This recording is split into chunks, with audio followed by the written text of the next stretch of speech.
torture, murder is not only isolated to men serving time in the New York State Department of Corruption and Criminal Statists. Women also are victim to correctional officers who satisfy their lustful desires with females serving time who cannot consent to sexual activity.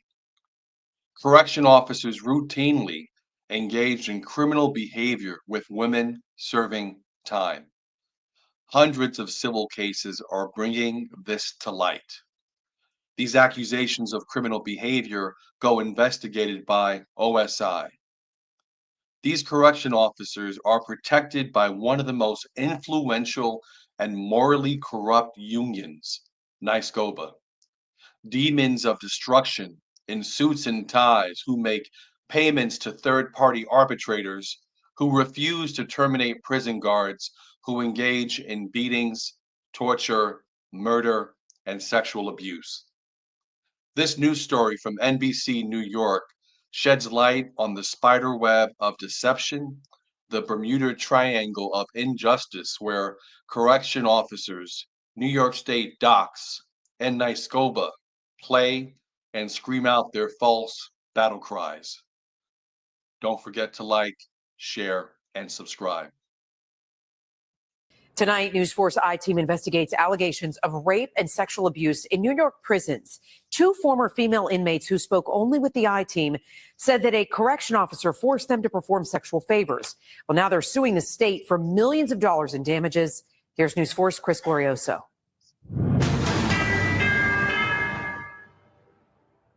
And he had an obsession with me. Yuritsa Colon asked we not show her face out of sensitivity, but the former prison inmate says she remembers vividly New York State Correction Officer Pedro Norde. He'll tell me to come here like I'm his lady. In 2018, she says Norde forced her to perform sexual favors inside the Taconic Correctional Facility. Sometimes I couldn't even come out my cell until I flashed him my breast. Colon's I wanted to pause the video for a quick second. Just to give everyone more context, there are hundreds of civil cases that claim sexual abuse, sexual assault at the hands of correction officers. This is not uncommon in terms of what this lady is going to be speaking about now. Sexual abuse of female incarcerated individuals is rampant. It's rampant in New York State docks. It's rampant. Very similar to the abuses that occur with men who are currently incarcerated. allegations are part of a series of lawsuits against New York State, claiming Norde used his authority behind bars to prey on female prisoners. It became a regular thing for him. This plaintiff asked we not use her name and change her voice because her allegations are so graphic. She told the I-Team Norde raped her on 3 occasions late at night in the now shuttered Bayview Correctional Facility between 2007 and 8. He would come to my door and just let himself in my room.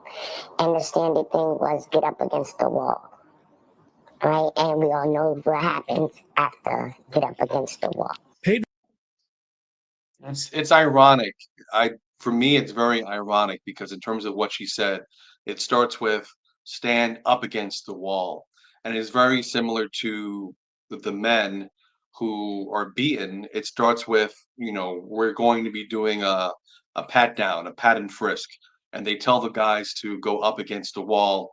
And then the gang assault begins. But in this case with women, it's stand up against the wall so they can cop a feel and begin the assault. Pedro Norde declined to answer questions from the I-Team, but his defense attorney sent us an email saying the correction officer specifically denies that he ever had inappropriate physical contact with an incarcerated individual. Norde has never been criminally charged, and there are no known administrative findings of sexual misconduct. But these women say that's one reason their lawsuits name New York State as a defendant and not Norde. Okay, so what this lawsuits are going to allege is that the state knew about these abuses. They knew about the sexual assaults. They were fully aware that there were numerous complaints against this specific correction officer. and they were not handled. So let's take a listen to see what else comes out of They this. say the state knew of the widespread, pervasive, and ongoing sexual abuse problem in each and every female prison. Honestly, I want them to take men out of women's jails.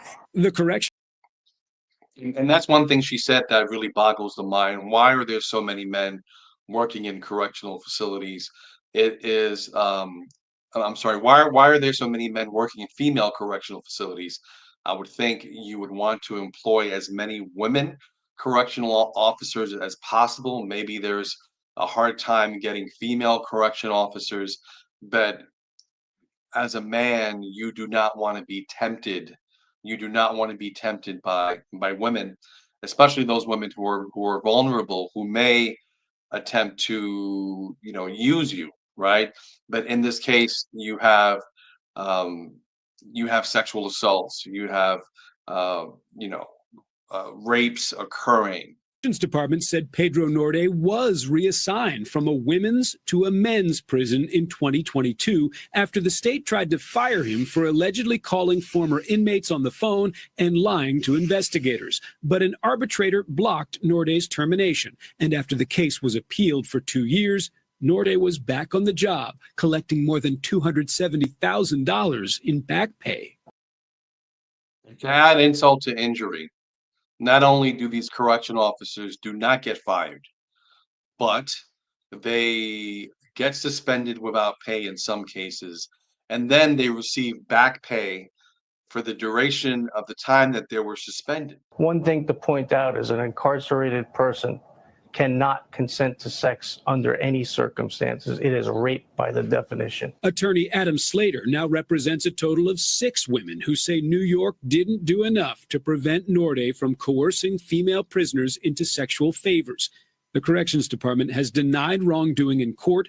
In response to a series of I-Team questions, the agency said it has zero tolerance for sexual abuse and blamed union protections for its inability to fire Norde despite multiple suspensions and disciplinary allegations, including for excessive tardiness, excessive absenteeism, and leaving an inmate unattended, prompting his escape. One thing that you will see, we've seen this consistently from New York State docs. We've seen it from Daniel Marchicello III in open hearings, in which he basically says that his hands are tied. So basically, this is not done by coincidence. This is done by design. This collective bargaining agreement that NYSDOCCS has, that the state has with NYSDOCCS, basically allows the state of New York to be able to point a finger and say, it's not my fault. I want to fire these guys, but I can't. My hands are tied.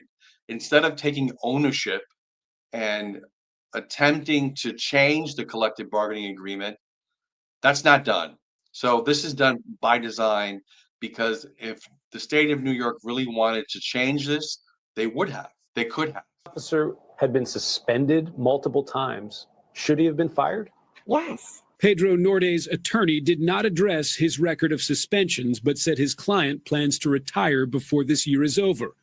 Yuritsa Colon asked the I-Team to share a retirement message for the CO she accuses of sexually abusing her. If you have daughters, they should be ashamed of you. If you have a wife, I don't even know how she allows you to touch her, knowing what you be doing at work. Just to pause it really quick. So this gentleman is about to retire, and he's about to retire with his full pension, which is very generous, by the way. He personally is not civilly liable for these sexual abuses. So the state of New York will be paying the tab for his behavior. You heard the Department of Corrections in part blamed union protections for its inability to fire Officer Norde. The I-Team reached out to NYSDOCCS, the union representing uniformed correction officers. NYSDOCCS did not immediately get back to us. Chris Glorioso, News 4, New York. If you found value in this video, please like the video, comment below. Don't forget to share the video. And if you feel that I've earned it, please subscribe to the channel. My goal is to give you honest and direct feedback and go deeper than what the mainstream media is telling you. Take care, God bless, and see you next time.